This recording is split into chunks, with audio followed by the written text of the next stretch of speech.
اگر آپ کی کوئی بھی حاجات، کوئی بھی آرزو، کوئی التجا پوری نہیں ہو رہی، کوئی خواہش پوری نہیں ہو رہی، تو آپ نے چند منٹ نکالنے ہیں انشاءاللہ اللہ کے فضل، اس کے کرم اور اس کی رحمت کے ساتھ آپ نے ایک ہی آیت کو چند مرتبہ پڑھنا ہے، تو اللہ کے فضل کے ساتھ اللہ تعالیٰ آپ کی اس حاجت کو پورا فرما دے گا۔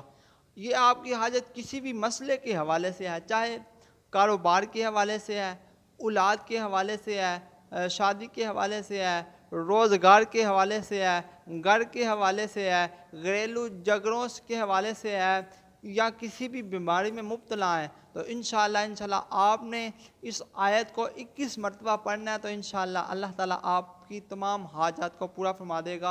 اور آپ نے کرنا کیسے ہے اس عمل کو، میں آپ کو طریقہ کار بتاتا ہوں انشاءاللہ۔ بسم اللہ الرحمن الرحیم۔ محترم ناظرین، السلام علیکم ورحمۃ اللہ وبرکاتہ۔ میں امید کرتا ہوں کہ آپ تمام دوست اللہ کے فضل، اس کے کرم اور اس کی رحمت کے ساتھ ٹھیک ہوں گے۔ تو آئیے ایک مرتبہ میں اور آپ مل کر پیارے آقا صلی اللہ تعالیٰ علیہ وآلہ وسلم کی پاک طیب طاہر بارگاہ میں مل کر درود پاک پڑھتے ہیں۔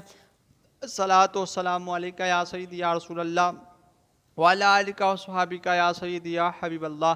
الصلاۃ والسلام علیکہ یا نبی اللہ وعلی آلک وصحابک یا نور اللہ۔ پیارے دوستو، آج کا جو وظیفہ ہے بڑا ہی مختصر وظیفہ ہے، اور ایک ہی آیت کو آپ نے 21 مرتبہ پڑھنا ہے۔ کیسے پڑھنا ہے کہ مرد حضرات جو ہے نا، وہ مسجد میں اس وظیفے کو کر سکتے ہیں، اور عورتیں اپنے گھر میں ہی سے کر سکتی ہیں۔ تو سورۃ فاتحہ کے حوالے سے عرض کرتا چاہوں، یہ سورۃ فاتحہ کا وظیفہ ہے، اور سورۃ فاتحہ میں کل 7 آیات ہیں، جس میں 3.5 آیات اللہ کریم جل شانہ کی شان و قدرت کے حوالے سے، اور 3.5 آیات جو نا بندے کے حوالے سے ہے، انسان کے حوالے سے ہے۔ تو ایک مقام میں ایسے بھی لکھا ہے کہ ابلیس جو نا شیطان 4 مقامات پر رویا ہے، اس پر لعنت کی گئی ہے 4 پھر وہ بہت کرلایا ہے، پھر وہ بہت رویا ہے۔ پہلا مقام کہ جب اللہ کریم جل شانہ اس پر لعنت کیا تب بھی وہ بہت کرلایا تھا، رویا تھا، چلایا تھا۔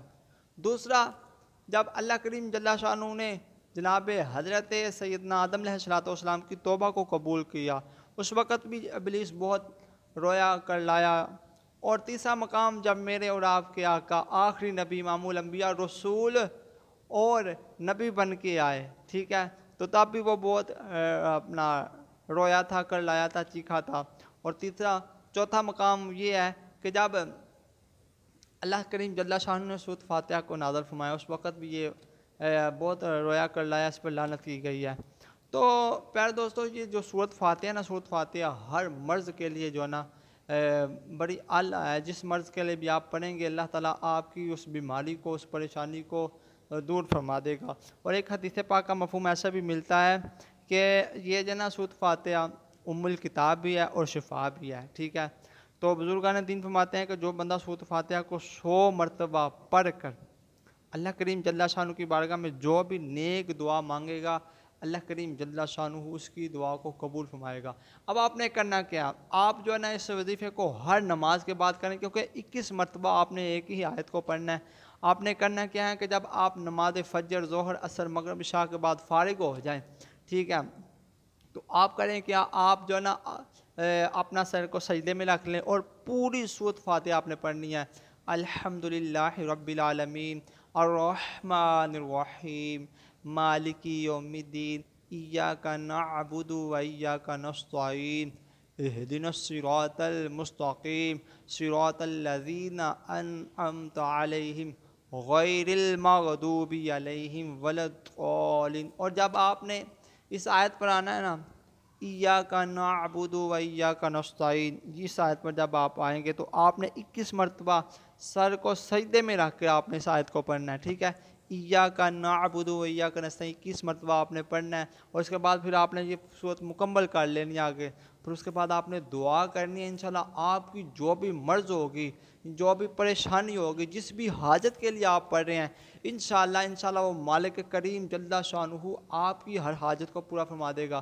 اللہ فرماتا ہے کہ جو بندہ میری طرف آ جاتا ہے، سجدہ کرتا ہے اور جھک کر مجھ سے مانگتا ہے، وہ بندہ مجھے بہت اچھا لگتا ہے اور میں اس کی فریاد کو بھی سنتا ہوں۔ اور جب آپ بندہ سجدے میں سر رکھ کے اپنے رب سے ریاض و نیاز کی باتیں کرتا ہے تو پھر مالک کریم بڑا کریم ہے، وہ بڑا غفور الرحیم ہے، اپنے بندے کی اس فریاد کو، اس حاجت کو اللہ تعالیٰ بہت جلد پوری فرما دیتا ہے۔ تو آپ نے جب تک آپ کا یہ مسئلہ حل نہیں ہو جاتا آپ روزانہ اس کو کریں، چند منٹ تو لگیں گے آپ کے۔ 21 مرتبہ اپنے سر کو سجدے میں رکھ کے اس آیت کو پڑھنا ہے، ایاک نعبد و ایاک نستعین، 21 مرتبہ آپ نے روزانہ ہر نماز کے بعد پڑھیں انشاءاللہ۔ پھر اس کے بعد اللہ کی بارگاہ میں دعا کریں، انشاءاللہ اللہ تعالیٰ آپ کی ساری حاجات کو پورا فرما دے گا۔ اور میں اس یقین سے اپنی ویڈیو کا اختتام کرتا ہوں، کہتے رہتے ہیں دعا کے واسطے بندے تیرے کر دے پوری آرزو ہر بے کس و مجبور کی۔ صلو علی الحبیب صلی اللہ تعالی علی محمد صلی اللہ علیہ وآلہ وسلم۔